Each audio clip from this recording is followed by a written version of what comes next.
الحمدللہ رب العالمین والصلاة والسلام علی سید المرسلین وعلی آلہ وصحبہ اجمعین اما بعد فاعوذ باللہ من الشیطان الرجیم بسم اللہ الرحمن الرحیم۔ السلام علیکم ویورز، آپ دیکھیں رمضان کے رنگ اسپیشل افطار ٹرانسمیشن اور میں ہوں آپ کا ہوسٹ سید اسامہ بخاری۔ میرے ساتھ موجود ہیں عالم اسلام کی عظیم شخصیت انجینئر محمد علی مرزا صاحب، ہم آپ کو خوش آمدید کہتے ہیں سر۔ علی بھائی، امام مہدی علیہ السلام کے حوالے سے جب ڈسکشن کا آغاز ہم نے کیا، پچھلے پروگرام میں بات بھی ہوئی، تو آپ نے ایک بہت بڑا دعویٰ کر دیا۔ آپ نے کہا کہ امام مہدی علیہ السلام کے جو اصحاب ہوں گے ان کے لیے ہم نے راہ ہموار کر لی ہے، ہم نے بنیاد رکھ دی ہے۔ تو کس سے تو ایسا لگ رہا ہے کہ آپ کی نیا مسلک جو ہے اسے کریٹ کرنے جا رہے ہیں، اور آپ نے یہ جو دعویٰ کی ہے اسے بڑی کھلبلی مچ جائے گی۔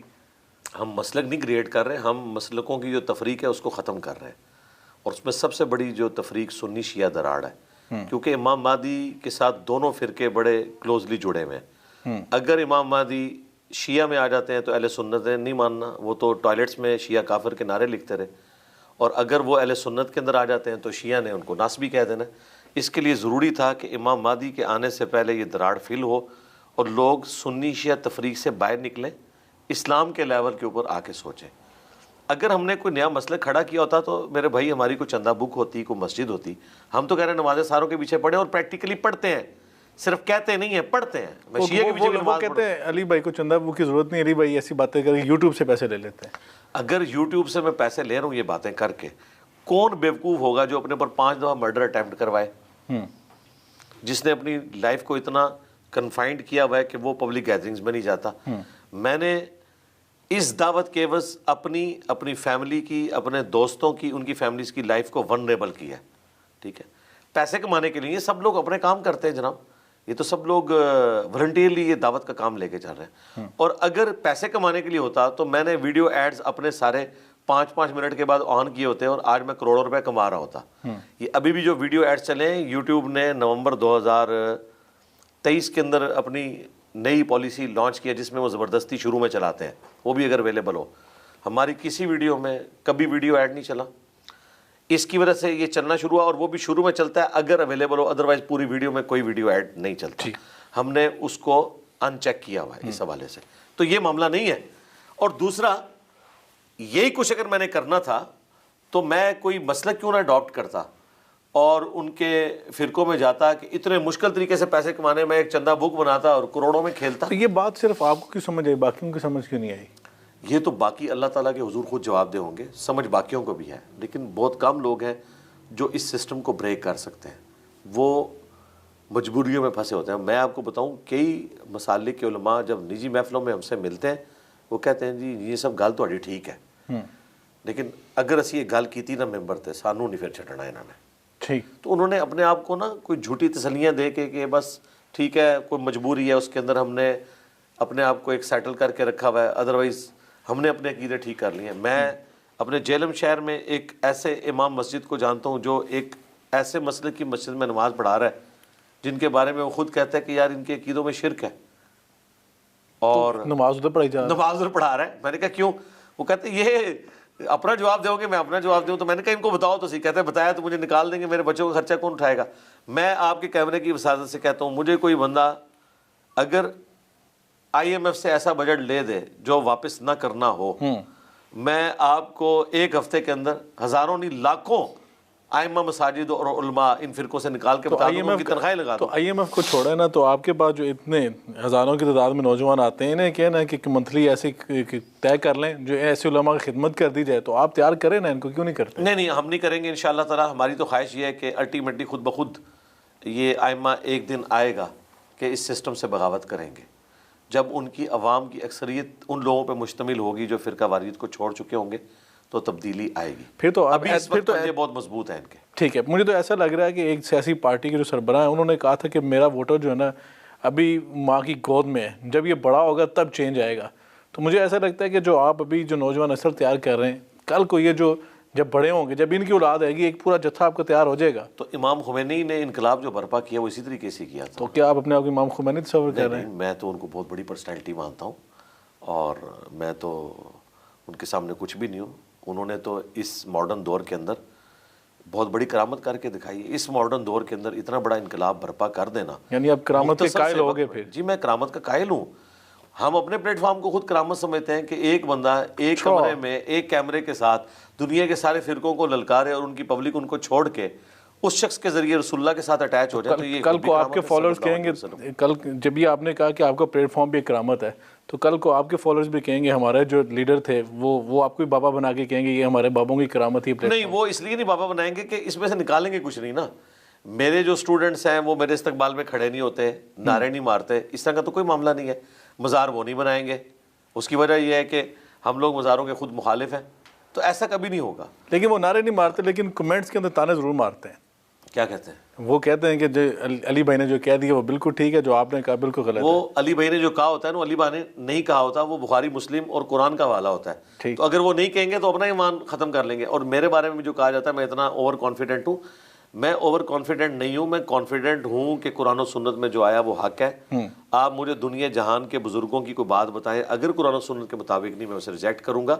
اور اگر میں ایک لمحے کے لیے بھی قرآن و سنت کو چھوڑ کے آپ کی کسی بزرگ کی بات کو صحیح مان لوں جو قرآن و سنت کے خلاف ہے, تو میں تو بے ایمان ہو جاؤں گا نا. بالکل ٹھیک. تو میرا یہ اعتماد اس لیے کہ بھائی میں نے مسلمان مرنا ہے, ٹھیک ہے, اس کے لیے قرآن و سنت کو میں نے حق ماننا ہے. بالکل ٹھیک ہے. علی بھائی یہ بتائیں کہ جب آپ نے پہلے ایک پروگرام میں بات کی تھی امام مہدی علیہ السلام کے حوالے سے کہ امام مہدی ہونا, یہ بہت سارے لوگوں کو دیکھا دعویٰ کر دیا. مرزا غلام احمد قادری نے بھی یہ دعویٰ کیا کہ میں مسیح موعود ہوں, ٹھیک ہے, اور بہت سارے لوگ ابھی بھی کرتے ہیں. آپ نے پاکستان میں مثال دی, تو یہ کیا علم پڑھ کے تکبر آ جاتا ہے, یہ کچھ شیطان ورگر آ جاتا ہے کہ وسوسہ آ جاتا ہے کہ بندہ کہتا ہے میں بھی بس امام ہوں, اس سے نیچے کوئی چیز ہی نہیں ہے میں. بعض لوگوں کے ساتھ میڈیکل ایشو بھی ہوتا ہے, یہ بیماری بھی ہوتی ہے, میڈیکل بیماری بھی ہے جس میں لوگ اس طرح سوچنا شروع کر دیتے ہیں. تو نفسیاتی مسئلے سے یہ بھی ہو سکتا ہے. دوسری چیز, لوگ دنیا داری کی خاطر بھی کر رہے ہوتے ہیں, کمائی کرنے کے لیے. مجھے یہ بتائیے, ہمارے جو بھائی ہیں اقرار الحسن, انہوں نے کئی ایک ایسے عاملین کو پکڑا ہے, جب وہ پکڑے گئے ہیں تو انہوں نے مانا ہے کہ بھائی ہمارے پاس کوئی اور دھندا نہیں تھا, ہم یہ نہ کرتے تو کیا کرتے. تو یہ کفر کا ارتکاب نہیں کر رہے ہیں نا بھائی. جب روٹی اسلام کا چھٹا فرض بن چکا ہے, اچھا ظاہر ہے جی بنا ہوا ہے, یہ بھی آپ کا چھکا ہے اپنے. جی جی دیکھیں یہ چھٹا فرض ہے. اچھا, روٹی کے پیچھے لوگ 5 فرض چھوڑ دیتے ہیں. میں آپ کو آج بتاتا ہوں, جو لوگ کہتے ہیں نا کہ رفع الیدین سے نماز نہ پڑھیں, ان کو آج آپ بتائیں نا کہ آپ کا لائف ٹائم ویزا آیا ہے سعودی عرب سے, اتنے 1000 ریال آپ کی تنخواہ ہے, وہ کہیں گے رفع الیدین بھی ثابت ہے. جو بخاری مسلم سے ثابت نہیں ہو سکا وہ ایک ویزے سے ثابت ہو جائے گا. تو یہ روٹی ایسا چھٹا فرض ہے, اس کے پیچھے لوگ کیا کچھ نہیں کرتے. تو یہ پیٹ چکے ایک فتنہ ہے, جامعہ ترمذی میں حدیث ہے, ہر امت کا ایک فتنہ ہے, میری امت کا فتنہ مال ہے, اس کے پیچھے لوگوں نے کیا کچھ نہیں کیا. بالکل ٹھیک ہے, فتنہ بالکل ٹھیک. امام مہدی علیہ السلام کے حوالے سے گفتگو کرنا اور اس طرح کانفرنسز کا انعقاد کرنا, ہم بعض اوقات دیکھتے ہیں اہل سنت افراد میں جب امام مہدی علیہ السلام کے حوالے سے کام ہوتا ہے تو وہ کہتے ہیں یہ رافضیت کا کام کیا جا رہا ہے یا شیعت کا کام جو ہے وہ بڑا آسان کیا جا رہا ہے. کیا ایسی شخصیات کو صرف مصالح کی نظر کر دینا, کیا ہم اپنے جو اسلاف ہیں یا ہمارے جو لیڈرز ہیں ان کے ساتھ ہم یہ غلط نہیں کر رہے؟ جی کر رہے ہیں, اور پھر اسی وجہ سے یہ لوگ بے عزت بھی ہو رہے ہیں نا.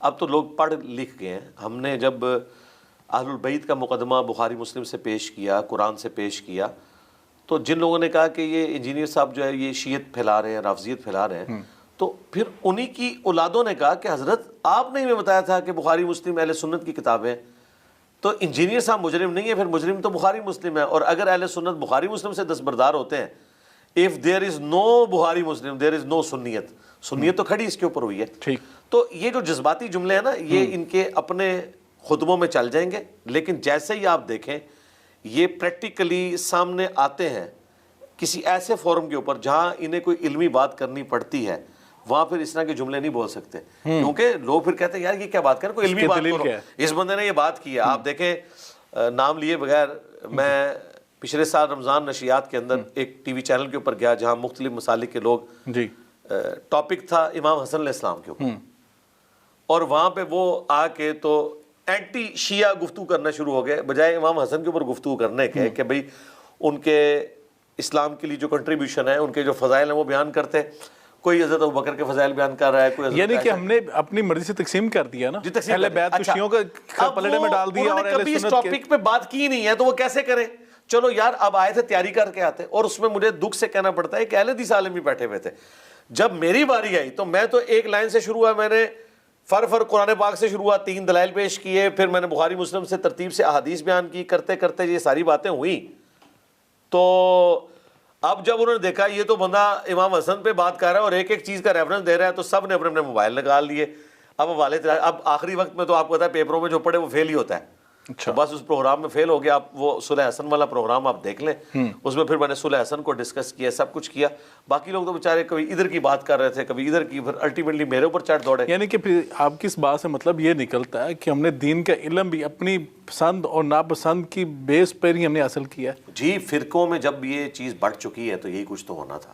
نہیں، جس طرح آپ نے ابھی کہا کہ جو باتیں آپ نے بخاری شریف سے بیان کی ہیں، صحیح مسلم سے بیان کی ہیں، سیاستہ سے بیان کر رہے ہیں آپ، فضائل اہل بیت، تو ان لوگوں نے فضائل اہل بیت نہیں پڑھے ہوئے، وہ والے جو آپ بیان کر رہے ہیں. آپ تو سیاستہ سے پڑھے ہیں تو پھر انہوں نے وہ نہیں پڑھے ہوئے. جی سلیکٹیو سٹڈی زیادہ تر کی ہوتی ہے، اور جنہوں نے پڑھے ہوئے ہیں وہ ڈر کے مارے خاموش رہتے ہیں. دیکھیں آج سے 1200 سال پہلے امام شافعی کے اوپر شیعت کا الزام لگ گیا، امام نسائی شہید ہو گئے، امام حاکم کو تکلیف اٹھانی پڑی اہل بیت کی محبت کا مقدمہ لڑتے ہوئے.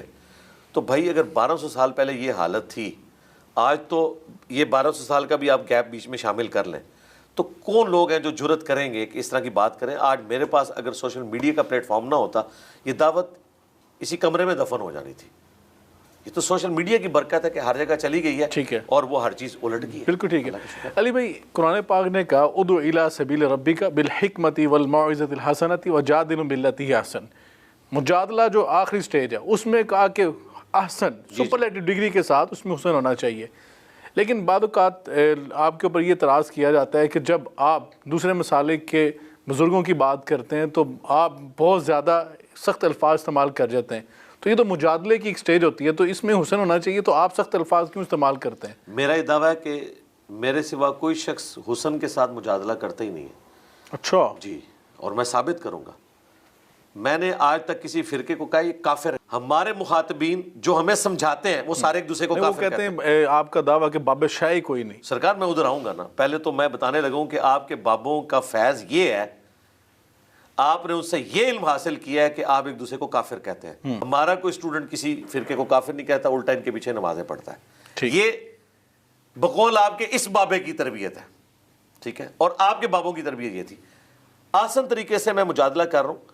جو اصول اور مبادی آپ لوگوں نے کھڑے کیے تھے انہی اصول کے اوپر میں آپ کو الٹ رہا ہوں. مثلا بریلویوں کا یہ دعویٰ تھا کہ اہل حدیث گستاخ رسول ہے، اور انہوں نے چند ایک چیزیں پکڑی. میں نے اسی سے ملتی جلتی چیزیں جب بریلوی مکتب کے بزرگوں کی دکھائیں تو اس سے بہتر اور کیا طریقہ ہو سکتا تھا. میں نے کہا دیکھو، آپ نے چیزیں دکھائیں یا ان کو کفر ثابت کیا؟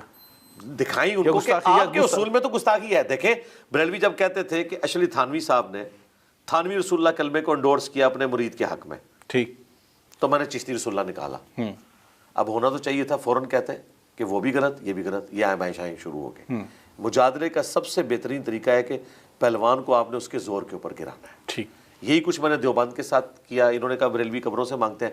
میں نے کہا کہ تمہارے بزرگ بھی قبروں کے بارے میں یہ عقیدہ رکھتے تھے، تم خود مانے ہوئے ہو کہ جس کا یہ عقیدہ ہو وہ شرکی ہے. اب بتاؤ تمہارے بزرگوں کا ہے کہ نہیں؟ اس سے بہتر مجادلہ کیا ہو سکتا ہے؟ اہل حدیث کے ساتھ مجادلہ اس سے بہتر کیا ہو سکتا تھا؟ وہ کہتے تھے دیکھیں باقی لوگ تو سنی ہونے کا صرف دعوے دار ہیں، ہم تو دیکھیں ختم بخاری کراتے ہیں، بخاری کو ہم مانتے ہیں. میں نے جب بخاری سے یہ 2812 نکالی ہے کہ عمار کو ایک باغی جماعت قتل کرے گی، عمار انہیں اللہ اور جنت کی طرف بلائیں گے، وہ جماعت جہنم کی طرف بلائے گی. حضرت علی کی جماعت کو جنت کی طرف بلانے والی جماعت اور ان کے مخالفین کو جہنم کی طرف بلانے والی جماعت، جہنمی نہیں جہنم کی طرف بلانے والی اعمال وہ ہیں. تو اب یہ بخاری کی حدیث وہ کہتے ہیں کہ جی یہ حدیثیں نہیں بیان کرنی چاہیے. تو بھائی پھر حنفی بھی یہ کہتے ہیں رفع الیدین کی حدیثیں بیان. کچھ علی بھائی دیکھیں کچھ مسائل ایسے ہوتے ہیں جنہیں پبلکلی نہیں بیان کرنا چاہیے، جو علماء کے اندر وہ بحث رہنی چاہیے. عام پبلک کے اندر ان چیزوں کو پیش کرنا، ان کو بیان کرنا، اس سے تو پھر لوگوں کے اندر انتشار نہیں برپا ہوگا. جی یہی اعتراض حنفیوں کا اہل حدیث پہ ہے کہ جب سب کانٹیننٹ میں سب لوگ بغیر رفع الیدین کے نماز پڑھ رہے ہیں، آہستہ آمین کہہ رہے ہیں، تو اہل حدیث نے یہاں فتنہ کیوں کھڑا کیا ہے اونچی آمین کہہ کے؟ ان کا یہی اعتراض ہے اہل حدیث کے اوپر. وہاں اہل حدیث کیا کہتے ہیں؟ ہم تو سنت کو اسٹیبلش کر رہے ہیں، ہم نے آپ کو نہیں دیکھنا، سنت کو اسٹیبلش کرنا. ٹھیک، تو سنت کو صرف رفع الیدین تک تو اسٹیبلش نہیں کرنا، باقی چیزوں میں بھی کرنا ہے. ٹھیک، اصول ایک کھڑا کریں نا. اگر آپ یہ بات کرتے ہیں کہ ہم نے سنت کو اسٹیبلش کرنا ہے، پھر آپ نے کسی کی پرواہ نہیں کرنی. اور اگر آپ کہہ رہے ہیں ہم نے فرقوں کا خیال رکھنا ہے، تو پھر صرف آپ کا ہی کیوں خیال رکھا جائے گا؟ پھر سنیوں کا بھی کام ہے کہ جب محرم کے جلوس نکلے تو یہ بھی سبیلیں لگا کے ان کو پانی پلائیں, سپیس دیں. اور اگر یہ کہیں گے ہم نے ان کو سپیس نہیں دینی تو پھر شیعہ کا کام ہے کہ 12 ربیع الاول کا جلوس ان کو بھی نہ نکالنے دیں. تو پھر ایک اصول کھڑا کریں نا. آپ یہ بتائیں کہ آپ سبیل لگائیں گے اگر ایسے جلوس نکلیں, یا آپ بھی ایسے میں تو دیکھیں نا ایک اصول پہ کھڑا ہوں, میں تو دونوں جلوسوں کو فراڈ سمجھتا ہوں.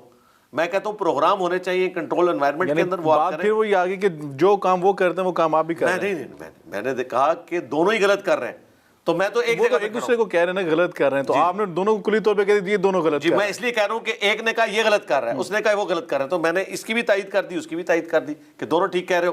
تو یہ صحیح کہہ رہے ہو کہ وہ غلط کر رہے ہیں. کام تو پھر آپ نے بھی وہی بولا. میں نے قرآن و سنت کے دلائل میں یہ ثابت کیا. یہ کیا کہتے ہیں ہمارا جلوس حلال. دیکھیں دیوبندی کل تک کہتے تھے 12 ربیع الاول کا جلوس بدعت ہے, 10 محرم کا جلوس بدعت ہے, 1 محرم کا انہوں نے حضرت عمر کا نکالا جو حضرت عمر کا یوم شہادت ہی نہیں بنتا. حضرت عمر کا جلوس کیسے سنت ہو گیا؟ یہ بدعت میں آئے گا جناب. جب رسول اللہ کا جلوس نکالنا ان کے نزدیک بدعت تھا, تو حضرت عمر تو رسول اللہ کے مقابلے پہ کوئی چیز نہیں نا. ٹھیک.